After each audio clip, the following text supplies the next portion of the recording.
Hello everyone. तो आज हम पढ़ने वाले हैं क्लास 8 सिविक्स का चैप्टर 1 द इंडियन कॉन्स्टिट्यूशन। कहानी शुरू होती है एक फुटबॉल गेम के साथ, जब क्लासरूम के सभी बच्चे फुटबॉल खेल रहे थे। फुटबॉल के अपने कुछ रूल्स होते हैं, जैसे हाथ से बॉल नहीं छूना। अब सोचो, अगर कोई हाथ से बॉल पकड़कर खेलने लगे तो गेम का मजा खत्म हो जाता ना, गेम बिगड़ जाता, क्योंकि उसके असली रूल्स ही तोड़ दिए गए।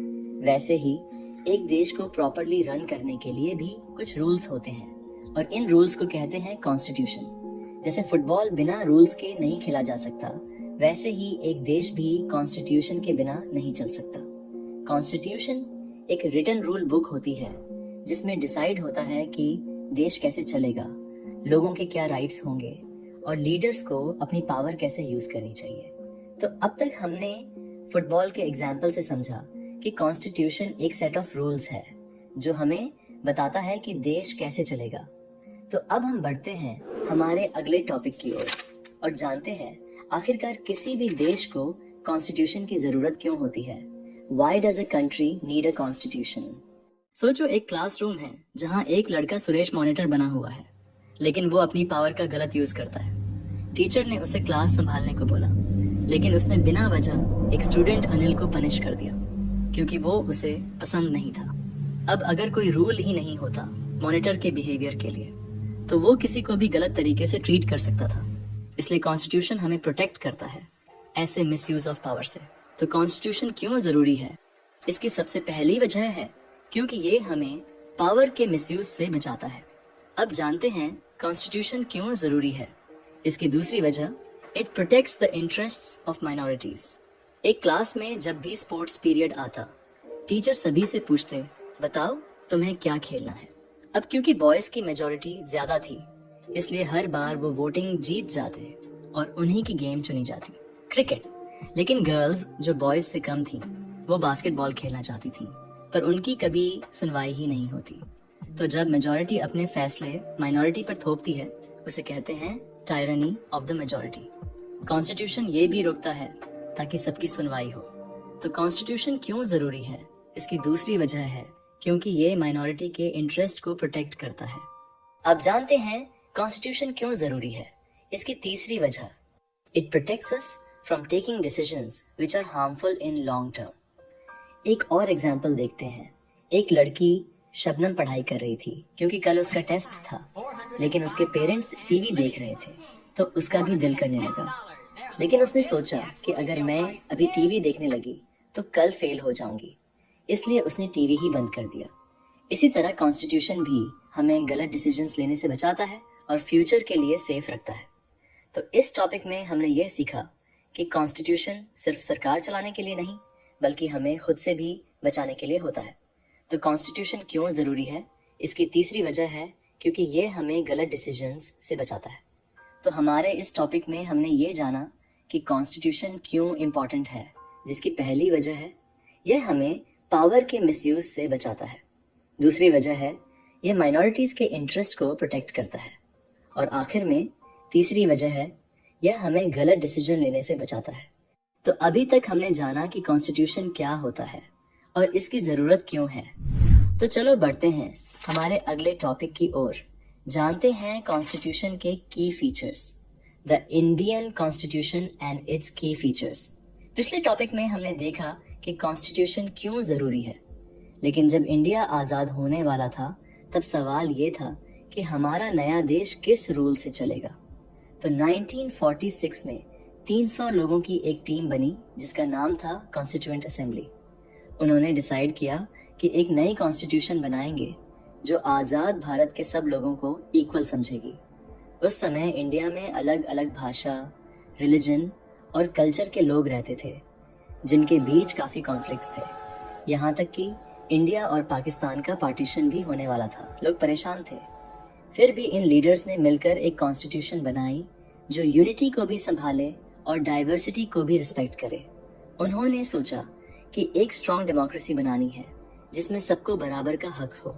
तो इस टीम ने 3 साल तक मिलकर काम किया और फाइनली 1950s में कॉन्स्टिट्यूशन रेडी हो गया। और अब जानते हैं हमारे इस कॉन्स्टिट्यूशन के कुछ इम्पोर्टेंट की फीचर्स। सबसे पहला की फीचर है फेडरलिज्म, मतलब एक से ज्यादा लेवल में गवर्नमेंट बनाना। सोचो, इंडिया एक इतना बड़ा देश है, अगर दिल्ली में बैठकर प्राइम मिनिस्टर ही सब कुछ डिसाइड करते तो क्या हर जगह की लोकल प्रॉब्लम्स सॉल्व हो पाती? जैसे गांवों की रोड सही करवाना, नालियां साफ करवाना? नहीं ना। इसलिए कॉन्स्टिट्यूशन में 3 लेवल की गवर्नमेंट बनाई गई, सेंट्रल गवर्नमेंट, स्टेट गवर्नमेंट और पंचायती राज। हर लेवल को अलग अलग काम दिए गए और लिखकर बताया गया कि कौन क्या करेगा और पैसा कहाँ से आएगा। जैसे ज्यादातर घरों में मम्मी किचन संभालती हैं, पापा ऑफिस और बच्चा अपना स्कूल, वैसे ही देश भी अलग अलग लेवल से मिलकर चलता है। सबको अपने रोल पता होते हैं, इससे काम स्मूथ चलता है। तो हमारे कॉन्स्टिट्यूशन के पहले की फीचर में हमने समझा कि देश में अलग अलग सरकारें होती हैं जिससे सबकी नीड्स अच्छे से पूरी हों। इसी तरह हमारे कॉन्स्टिट्यूशन का दूसरा की फीचर है पार्लियामेंट्री फॉर्म ऑफ गवर्नमेंट, मतलब सरकार लोगों के द्वारा चुनी जाती है। हम जानते हैं कि गवर्नमेंट लोगों के वोट से बनती है, यानी हर एडल्ट सिटीजन को वोट देने का राइट होता है।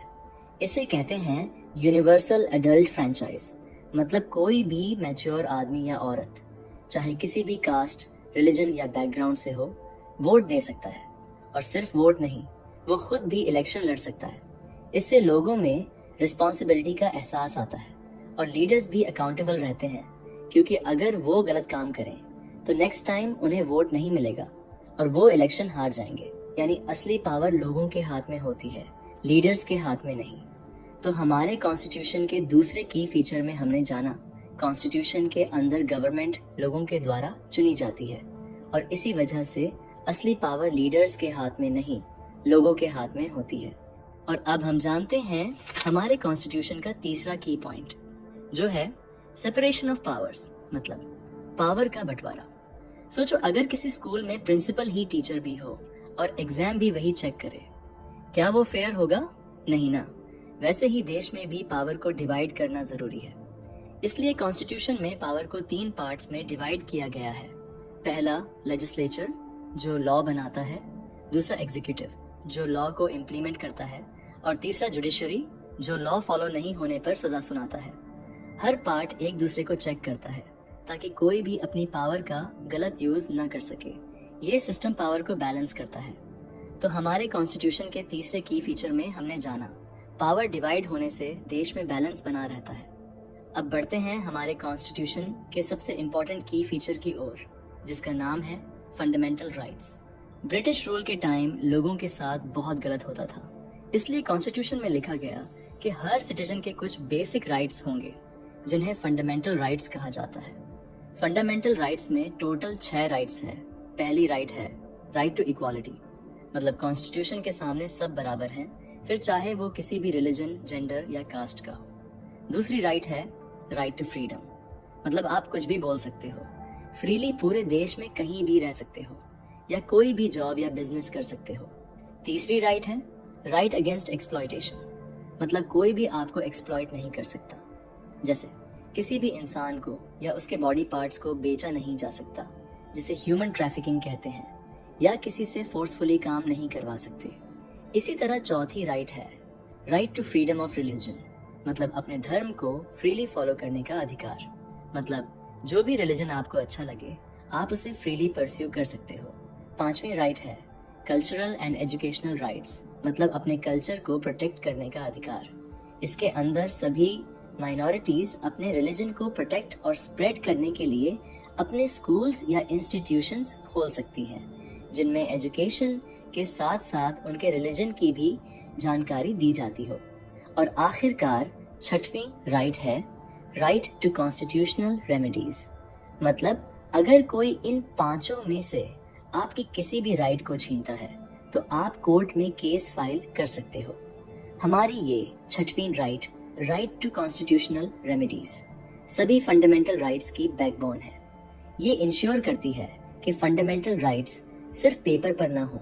अगर किसी के साथ इनजस्टिस होता है तो वो कोर्ट जाकर अपना हक ले सकता है। माइनॉरिटीज के लिए ये और भी ज्यादा इम्पोर्टेंट होती है, क्योंकि उनकी आवाज कई बार दबा दी जाती है।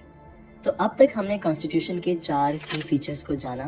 पहला था फेडरलिज्म, मतलब गवर्नमेंट को अलग अलग लेवल पर फॉर्म करना, जैसे सेंट्रल गवर्नमेंट, स्टेट गवर्नमेंट और पंचायत। दूसरा था पार्लियामेंट्री फॉर्म ऑफ गवर्नमेंट, मतलब लीडर्स लोगों के द्वारा चुने जाते हैं। तीसरा था सेपरेशन ऑफ पावर्स, मतलब पावर को 3 पार्ट्स में बांटा जाना, जिससे पावर का मिसयूज ना हो, लेजिस्लेटिव, एग्जीक्यूटिव और जुडिशियरी। और चौथा की फीचर था फंडामेंटल राइट्स, मतलब वो अधिकार जो आपसे कोई भी नहीं छीन सकता। और अब जानते हैं हमारे कॉन्स्टिट्यूशन का 5वां और एक बेहद इंपॉर्टेंट की फीचर, सेक्युलरिज्म। इंडिया में लोग अलग अलग रिलीजन से हैं, हिंदू, मुस्लिम, सिख, क्रिश्चियन और बहुत सारे। अगर सरकार किसी एक धर्म को प्रमोट करे तो बाकी रिलीजन्स के लोगों को लग सकता है कि उनका इंपॉर्टेंस कम है। इसलिए कॉन्स्टिट्यूशन में लिखा गया कि इंडिया एक सेक्युलर कंट्री है, यानी कोई भी रिलीजन ऑफिशियल नहीं है, सबको इक्वल ट्रीट किया जाएगा, और इसी को कहा जाता है सेक्युलरिज्म। लेकिन अगर किसी रिलीजन में ऐसी प्रैक्टिस हो जो दूसरों को हर्ट करे, जैसे अनटचेबिलिटी, तो सरकार उसमें इंटरफियर कर सकती है। लेकिन ये इंटरफियरेंस भी बिना बायस के सिर्फ कॉन्स्टिट्यूशनल प्रिंसिपल्स के बेस पर होता है। इस कॉन्सेप्ट को कहते हैं प्रिंसिपल्ड डिस्टेंस।